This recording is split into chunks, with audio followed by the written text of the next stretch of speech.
নমস্কাৰ আপুনি চাই আছে দুপৰৰ সংবাদ মই জয়ন্ত মাধৱ গোস্বামী 31 ডিসেম্বৰৰ নিশা ৰাজধানী মহানগৰীত গুলিচালনাৰ ঘটনা সন্দৰ্ভত দুজনক আটক হাতীগাঁও আৰক্ষীৰ এখন স্কৰপিঅৰ পৰা নিশা চলাইছিল গুলিচালনা এক দুৰ্ঘটনাত এখন ডাম্পাৰৰ সৈতে স্কৰপিঅৰ সংঘৰ্ষ হৈছিল তাৰ পিছতে স্কৰপিঅ বাহনখনৰ পৰা গুলিচালনা কৰিছিল দুৰ্বৃত্তই 31 ডিসেম্বৰৰ নিশা হাতীগাঁও থানাৰ সন্মুখতে সংঘটিত হৈছিল এই ঘটনা সন্দৰ্ভত হাতীগাঁও হাউচিঙৰ পৰা দুজন যুৱকক আটক কৰি সোধা পোছা অব্যাহত ৰাখিছে আৰক্ষীয়ে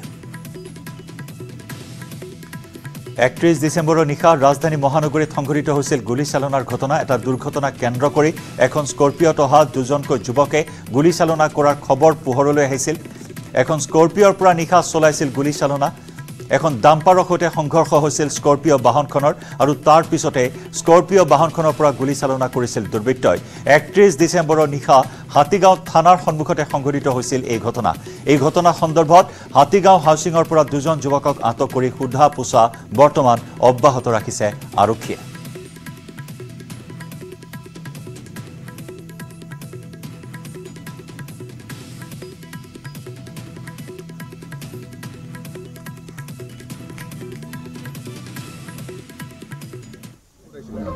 এটো কনফাৰ্ম তোমালকে ফুৰাইছিলা নেকি কোন আছিল লগত আৰু কোন আছিল আৰু লগত কেজন আছিল তোমালোক তোমাৰ নামটো কি আখনা কোনে গুলি ফুৰাইছিল এটো কনফাৰ্ম তোমালকে ফুৰাইছিলা নেকি কোন আছিল লগত আৰু কোন আছিল আৰু লগত কেজন আছিল তোমালোক তোমাৰ নামটো কি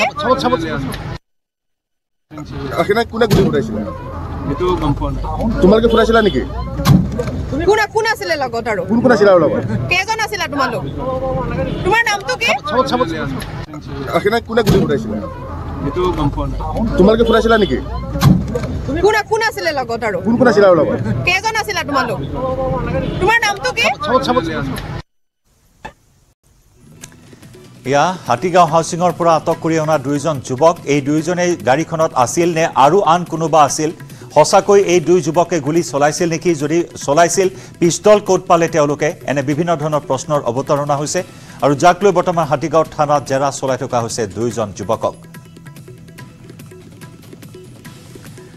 অতিথ সাংবাদিক উৎপল হালৰ সৈতে যোগাযোগ স্থাপন কৰিছো উৎপল এটা ৰহস্যজনক গুলিচালনাৰ ঘটনা তাকো হাতীগাঁও থানাৰ সন্মুখত সংঘটিত হোৱা এই গুলিচালনাত কোন আসলতে জড়িত আছিল যে দুজন যুৱকক আটক কৰা হৈছিল এই দুইজনে হসাকৈ জড়িত আছিল নেকি গুলিচালনাত সবিশেষ জানিব বিচাৰিম আৰু কি তথ্য লাভ কৰা হৈছে হয়ছাক জয়ন্ত প্ৰথমতে কেইবাটাও গুৰুত্বপূৰ্ণ তথ্য মুহূৰ্তত জনাব বিচাৰিছো আমাৰ হাতত এক্সক্লুসিভ ভিজুৱেল আহিছে যে থানাৰ সন্মুখ ভাগতে কিদৰে গুলিচালনা ঘটনা সংঘটিত কৰিছিলে দুজাকৈ গুলিচালনা সংঘটিত কৰিছিলে এই স্কৰপিঅ বাহনত আহিছিলে আৰু স্কৰপিঅ বাহনত অহা দুই যুৱকক ইতিমধ্যে আৰক্ষীয়ে তদন্তৰ অন্তত আটক কৰিছে আৰু আটক কৰা নাম দুটা মই মুহূৰ্তত কৈ দিব খুজিছো এজনৰ নাম হৈছে নুৰুল হুছেইন আৰু আনজনৰ নাম হৈছে কবিৰ আলী আৰু দুয়োতৰে বাসগৃহ হৈছে হাতীগাঁৱত সেইদিনা আছিলে 31 ডিসেম্বৰ অৰ্থাৎ 2023 চনৰ শেষৰটো নিশা প্ৰথম অৱশ্যে যেহেতু আৰক্ষী হাতীগাঁও থানাৰ সন্মুখত এই প্ৰত্যেকবাৰ দৰে এইবাৰো চেকিং পাতিছিলে আৰু চেকিং পাতি থকা সময়তে স্কৰপিঅখন ৰৈ আছিল পিছফালৰ পৰা এখন ডাম্পাৰে আহি প্ৰথম পৰ্যায়ত খুন্দা লাগিছিল আৰু খুন্দা লাগাৰ লগে লগে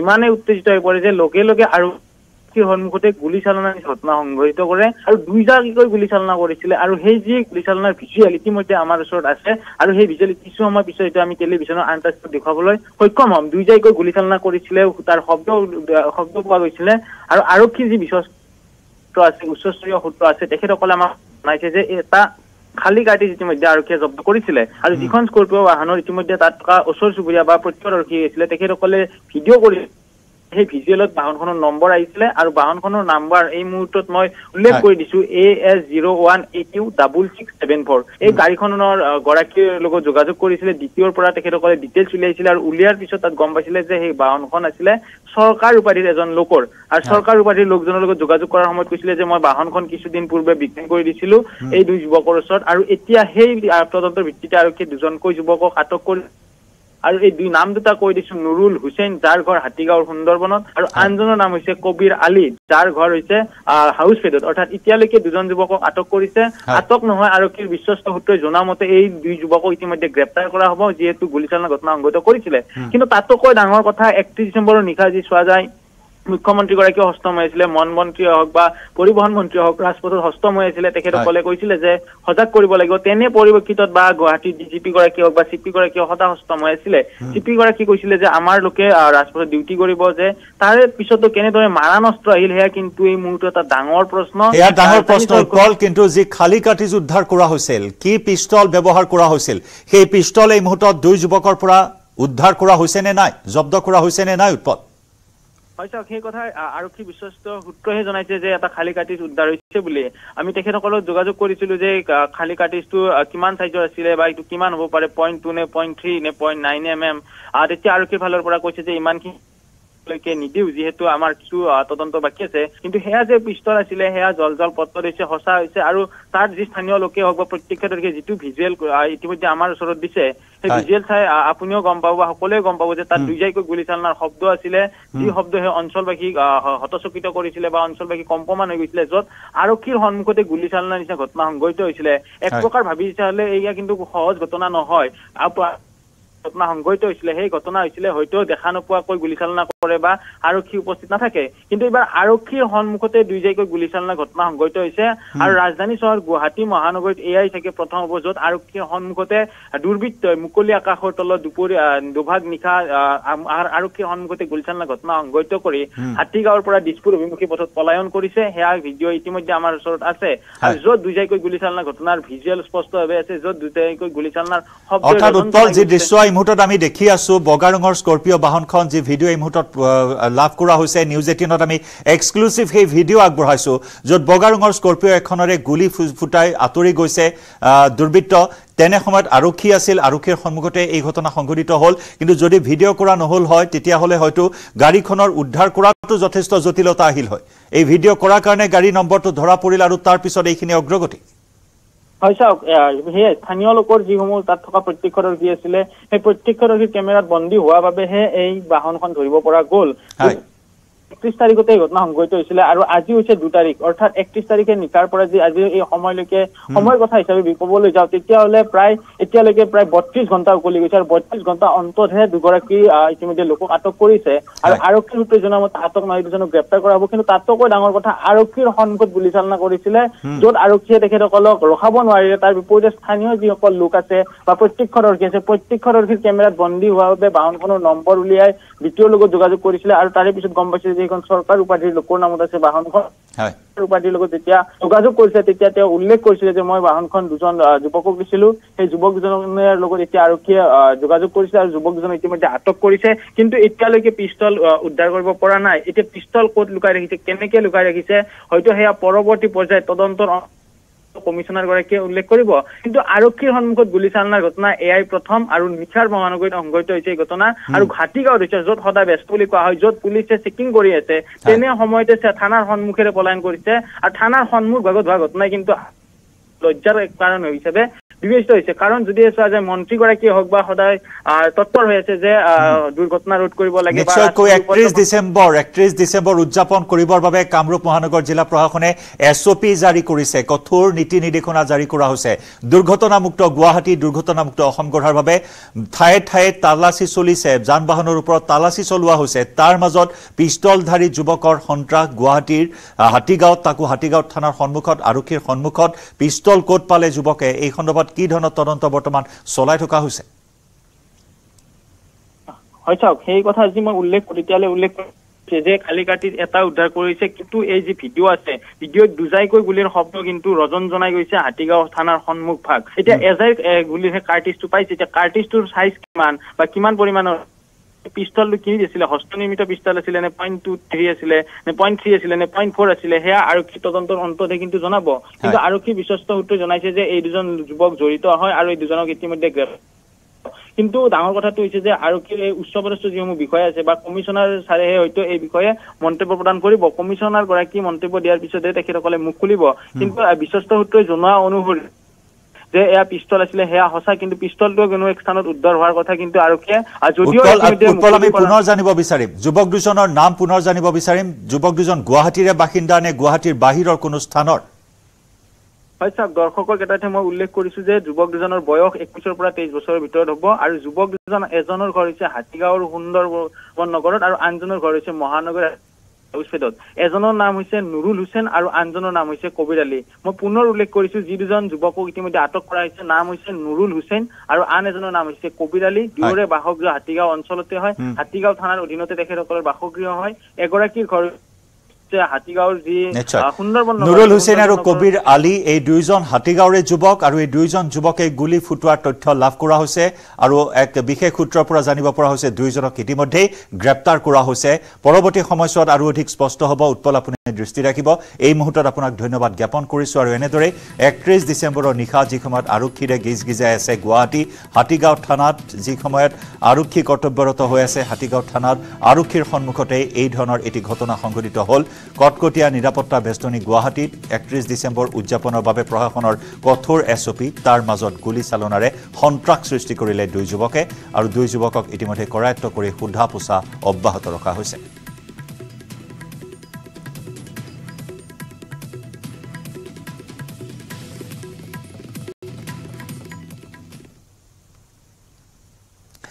শিৱসাগৰ সদৰ থানালৈ অনা হ'ল শিৱসাগৰৰ গেলেকীৰ 24 ডিচেম্বৰত এনকাউণ্টাৰৰ ঘটনাত জড়িত পল্লৱজ্যোতি গগৈ আৰক্ষীৰ এনকাউণ্টাৰত আহত হৈ এএমচিএইচত চিকিৎসাধীন হৈ আছিল পল্লৱজ্যোতি আজি পল্লৱক আদালতত হাজিৰ কৰাৰ সম্ভাৱনা উল্লেখযোগ্য যে 9 ডিচেম্বৰৰ জয়সাগৰৰ বিস্ফোৰণত জড়িত থকাৰ অভিযোগত গ্ৰেপ্তাৰ কৰা হৈছিল পল্লৱজ্যোতি গগৈ 24 ডিচেম্বৰত আৰক্ষীৰ এনকাউণ্টাৰত গুলীবিদ্ধ হৈছিল পল্লৱ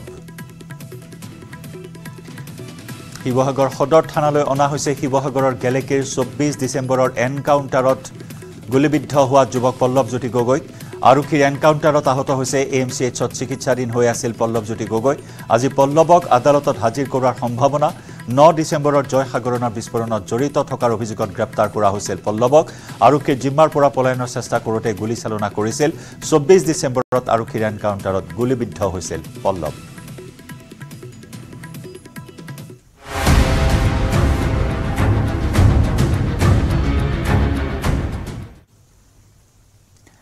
আজি পুনৰ অসম আৰক্ষীৰ কৰা হৈছে বিএমআই পৰীক্ষা গুৱাহাটী শিলচৰ আৰু যোৰহাট জিলাত আৰক্ষীৰ কৰা হৈছে দ্বিতীয় পৰ্যায়ৰ বিএমআই পৰীক্ষা 1884 গৰাকী আৰক্ষী বিষয়া কনিষ্টবলৰ আজি শাৰীৰিক পৰীক্ষা অনুষ্ঠিত হৈছে উল্লেখযোগ্য যে 2023 চনৰ আগষ্ট মাহত অনুষ্ঠিত হৈছিল প্ৰথমটো বিএমআই টেষ্ট প্ৰথম পৰীক্ষাত সফল হ'ব নোৱাৰা এই 1184 গৰাকী আৰক্ষী বিষয়া কনিষ্টবলক 3 মাহৰ সময় দিয়া হৈছে আজি পুনৰ কৰা হৈছে এই সকল আৰক্ষী বিষয়া জোৱানৰ বিএমআই পৰীক্ষা কাহিলিপাৰাৰ অসম আৰক্ষীৰ 4ৰ্থ বেটেলিয়নৰ ছাউনিত 6 জানুৱাৰীলৈ হ'ব দ্বিতীয় পৰ্যায়ৰ বিএমআই টেষ্ট গুৱাহাটীত 1100 আৰক্ষী অৱতীৰ্ণ হ'ব এই বিএমআই টেষ্টত শাৰীৰিক গঠনৰ ক্ষেত্ৰত বিএমআই 30% নাথাকিলে অনুতীৰ্ণ হ'ব এই টেষ্টত এইবাৰ সফল হ'ব নোৱাৰিলে স্বেচ্ছামূলক অৱসৰ দিয়াৰ সম্ভাৱনা আছে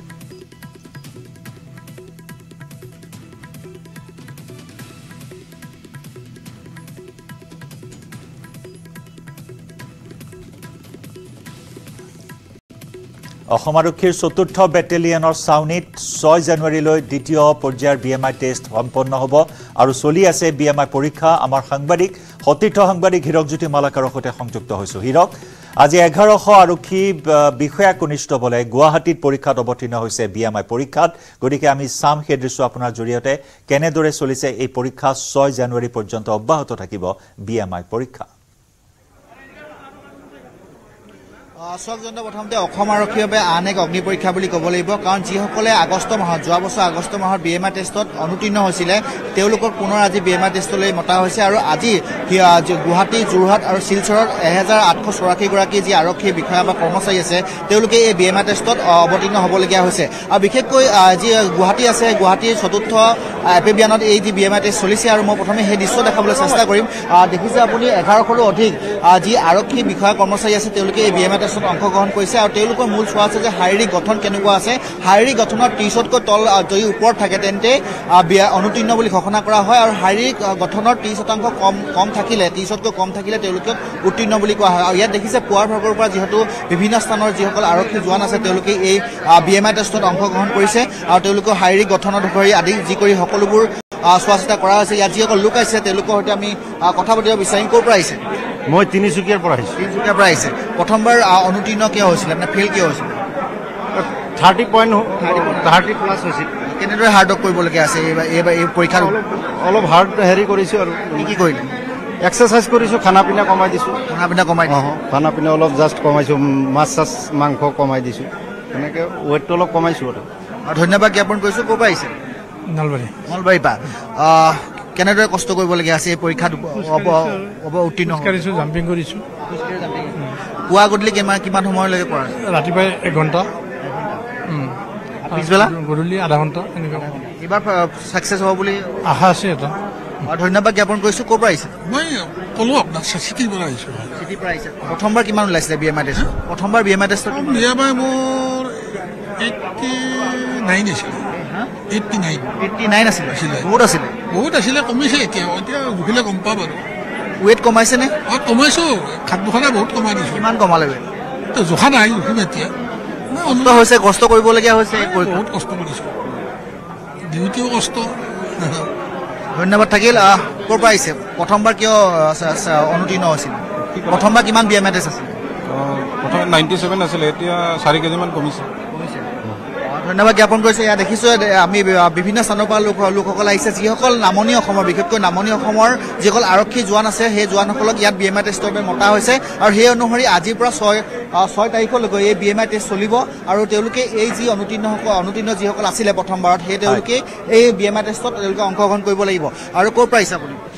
মই 14 এপি দৌলালৰ পৰা আহিছোঁ। হয়, কষ্ট কৰিবলগীয়া আছে যথেষ্ট এই BMI টেষ্টত অৱতীৰ্ণ হোৱাৰ বাবে এইবাৰ? না অলপ কষ্ট কৰিব লগা হৈছে। কৰাৰ কাৰণে অলপ ফলো হয়, কষ্ট কৰিলে ফল হয়। কিমান ৱেট কমালে? মোৰ মোটামুটি 12 কেজিমান কমাইছে। 3 মাহত 12 কেজি কমিছে? কমিছে। এতিয়া একদম 28 মান হ'ব লাগে হিচাপত।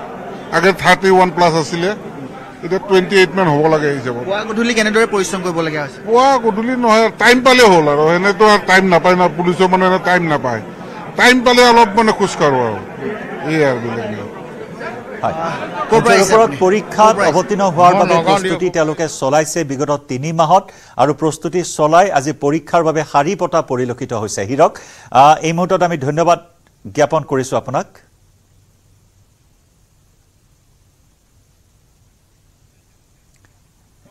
সেয়া সতীৰ্থ সাংবাদিক হীৰকজ্যোতি মালাকাৰ। BMI পৰীক্ষা চলি আছে। 4th APBNৰ শিবিৰত বৰ্তমান এই পৰীক্ষা চলি আছে, য'ত 1100 আৰক্ষী বিষয়া কনিষ্টবল পৰীক্ষাত অৱতীৰ্ণ হোৱা পৰিলক্ষিত হৈছে। অগ্নি পৰীক্ষা আজি যদিহে 30% পাৰ হয়, তেতিয়াহ'লে তাক মেদবহুল হিচাপে গণ্য কৰা হ'ব, আৰু হয়তো তেনেকুৱা আৰক্ষী স্বেচ্ছামূলক অৱসৰ দিয়া ব্যৱস্থা কৰা হ'ব পাৰে। এনেকুৱা ধৰণৰ সম্ভাৱনাৰ কথা ইংগিত ইয়াৰ পূৰ্বে আৰক্ষী সঞ্চালক প্ৰধান JP সিঙে দিছিল। মুঠৰ ওপৰত অসম আৰক্ষীক স্মাৰ্ট কৰাৰ লক্ষ্যৰে এই পদক্ষেপ গ্ৰহণ কৰা হৈছে।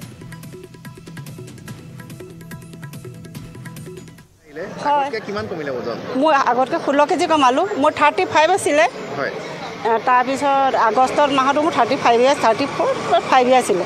এতিয়া মই এক্সাৰচাইজ কৰিলোঁ, কঠোৰ পৰিশ্ৰম কৰিলোঁ, খোজকাঢ়িলোঁ, আৰু খাদ্যটো অকণমান হেৰি কৰিলোঁ। মই সম্পূৰ্ণ কমাই এতিয়া 29 হ'ল। 29? আৰু মোৰ চাকৰি আছে মাত্ৰ এবছৰ। আপোনাৰ ওজন কিমান কমাইছে বুলি কৈছে? ওজন মোৰ 16 কেজি বেছি, 17 কেজি প্ৰায়। 17 কেজি কমালে?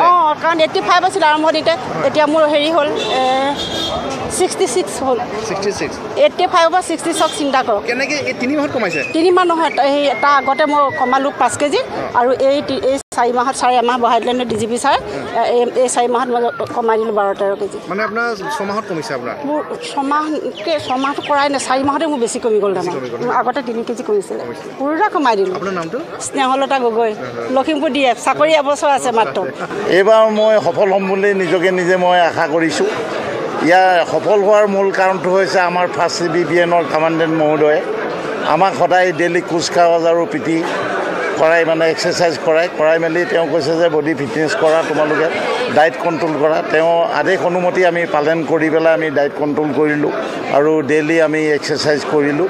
কৰি পেলাই এতিয়া মই নিজকে নিজে, মই যেতিয়া ওজন কৰিছোঁ, মই 8 কেজি ওজন কমিছে। মই তেতিয়া ভাবিছোঁ মই সফল হৈছোঁ বুলি।